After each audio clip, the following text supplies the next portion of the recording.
Telugu digital media network లో political కేటగిరీలో number 1 కేవలం 72 గంటల్లో 1,50,00,000 వ్యూస్ పైగా పాపులర్ టీవీ నెట్వర్క్. నమస్కారం అండి, మీ పేరు? నా పేరు రాజు. ఏ ఊరు మీది?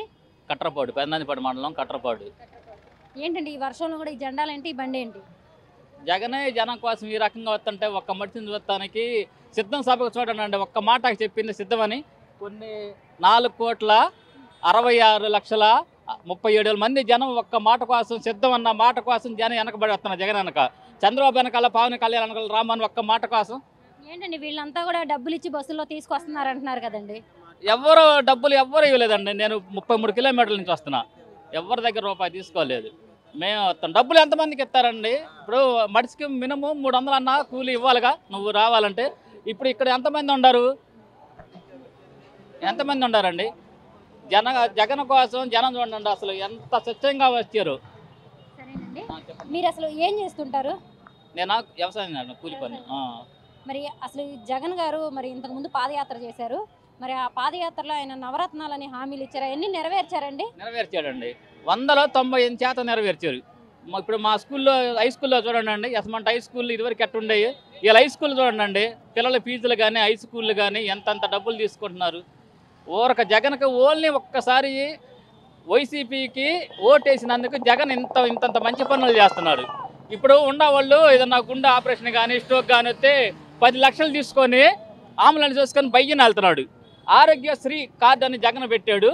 ఆరోగ్యశ్రీ కార్డు జేబులు ఎట్టేసుకొని కాలు మీద కాలు వేసుకొని హాస్పిటల్లో కూర్చుంటే డాక్టర్ గారు నమస్కారం అని పెట్టి 10 లక్షలు ఖర్చు పెట్టారు. ఆరోగ్యశ్రీ కింద అయితే డబ్బులు ఎక్కువ వస్తున్నాయి అని బాగా చూస్తారని ఆరోగ్యశ్రీ కార్డు మీద ఎంతమంది గుండె ఆపరేషన్ చేసుకున్నాం. మా నాన్నకు కూడా చేయించాను, నేను మా అబ్బాయికి కూడా చేయించాను. మొన్న హై స్కూల్లో అక్కడికి వెళ్ళినా కానీ సరిగా పట్టించుకోవట్లేదు ప్రజలను అంటున్నారు. అది ఎంతవరకు నిజమండి? 52,000 మా అబ్బాయి ఆడుకుంటుంటే కింద పడినందుకు, చెయ్యికి దెబ్బ తగిలినందుకు 52,000 మా అబ్బాయికి. మా నాన్న గుండె ఆపరేషన్ చేయించాను నేను.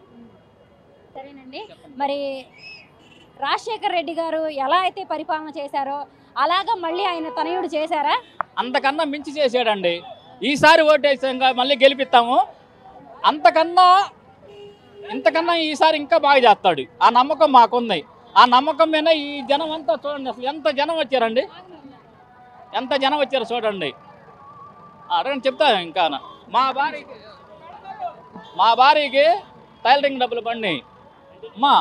టైలరింగ్ డబ్బులు పడినాయి.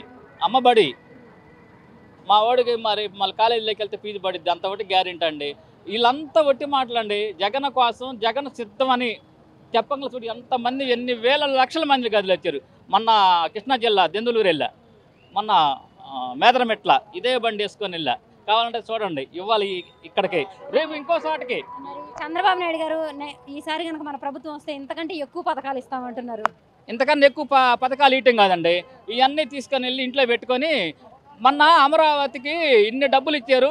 ముసలోళ్ళ దగ్గర కూడా, పెన్షన్ వాళ్ళ దగ్గర కూడా అమరావతి కడుతున్నాడు 100 రూపాయలు తీసుకున్నాడు. పాదయాత్రలో ఇక్కడ అమరావతి నుంచి తిరుపతి దాకా పాదయాత్ర చేశాడు కండి. ఆ పాదయాత్రలో అందరి దగ్గర డబ్బులు, మరి ఆ డబ్బులు ఇంతవరకు ఒక్క మనిషి కూడా అడిగింది లేదు. ఎన్ని డబ్బులు ముసలోళ్ళు పెన్షన్ అప్పుడు కూడా 100 రూపాయలు ఇటుక కోసం అని తీసుకున్నారు. మా అమ్మ పెన్షన్ వచ్చింది, మా అమ్మ కాడ కూడా తీసుకున్నాడు 100 రూపాయలు. ఒక్కళ్ళు కూడా అడగల. మరి కొన్ని లక్షల కోట్లు వచ్చి ఉంటాయి. మరి వేయండి ఆ డబ్బులన్నీ. అమరావతి అన్నాడు, మరి వెయ్యి పెన్షన్. అమరావతిని డెవలప్ చేశానని చెప్తున్నారు కదండి ఆయన. మరి జగన్ వచ్చిన తర్వాత అమరావతి రైతులకు అన్యాయం జరిగిందని అంటున్నారు కదా. అదేం కాదండి, చంద్రబాబు అప్పుడే అమరావతి చేద్దామని చూసాడు. ఆయన దిగిపోయాడు. అక్కడ అన్ని చెట్లు అవన్నీ మలిసి ఉన్నాయి. మేము దగ్గరికి అసలు వెళ్ళి చూసాం. ఒకప్పుడు కొన్ని కట్టాడు, కొన్ని మట్టికి అంతా ఓపెన్ ప్లేస్, చెట్లు. ఇప్పుడు ఒకే ఏరియా డెవలప్మెంట్ కాకుండా 3 రాజధానులని జగన్ పెట్టి 3కి 4కి కానీ 5కి కానీ అందరికీ న్యాయం చేయాలని చూస్తున్నాడు జగన్. ఈయన ఒక్కదాకా వీళ్ళన్నా ఒక్కళ్ళ టీడీపీ వాళ్ళ ప్రభుత్వాన్ని బట్టికే న్యాయం చేస్తారు. ఇప్పుడు జగన్ ఉన్నాడు, పెన్షన్లు కానీ ఈ ఉండే చూడండి, క్యాస్ట్ కానీ, ఇన్కమ్ కానీ, డెత్ సర్టిఫికేట్ కానీ ఏవి కావాలన్నా వాలంటీర్లో ఇంటికి తీసుకొచ్చిస్తున్నాను. లేకపోతే వాళ్ళకి మొన్న ముసలి ఎంత ఇబ్బంది పడ్డారు. పార్టీలు తీసి పక్కన పెట్టండి, వైసీపీ అని కాదు, టీడీపీ అని కాదు. మొన్న పెన్షన్ తీసుకునేటప్పుడు ముసలి ఎంత ఇబ్బంది పడ్డారు. పార్టీలు తీసి పక్కన పెట్టండి. వైసీపీ ప్రభుత్వం లేదు, టీడీపీ ప్రభుత్వం లేదు. ఈ 48 నెలలు సత్యంగా పొద్దున్నే లేచి పెన్షన్ తీసుకున్నారు. అందరూ తీసుకున్నారా, తీసుకోలేదా? మళ్ళీ ఇప్పుడు టీడీపీ ప్రభుత్వం అయితే ఇంతకన్నా దారుణంగా ఉంటుంది. మొన్న ముసలోళ్ళు కూడా ఎంతమంది చనిపోయారు అగ్గిలో. రేపు నెల కూడా ఇదే పరిస్థితి, వచ్చే నెల కూడా ఇదే పరిస్థితి. ఎలా వేస్తారు? వాలంటీర్లకి ఈసారి ఆయన 10,000 ఇస్తామంటున్నారు కదా. 10,000 కాదు 20,000 ఇచ్చినా వాలంటీర్లు మట్టుకు వేయరమ్మా. నువ్వు అంతకుముందు మన మీటింగ్లో చంద్రబాబు పవన్ కళ్యాణ్ మీటింగ్ పెట్టినప్పుడు వాలంటీర్లు గోని సంచులు మోసేయా అని ఎగతాళి చేశాడు.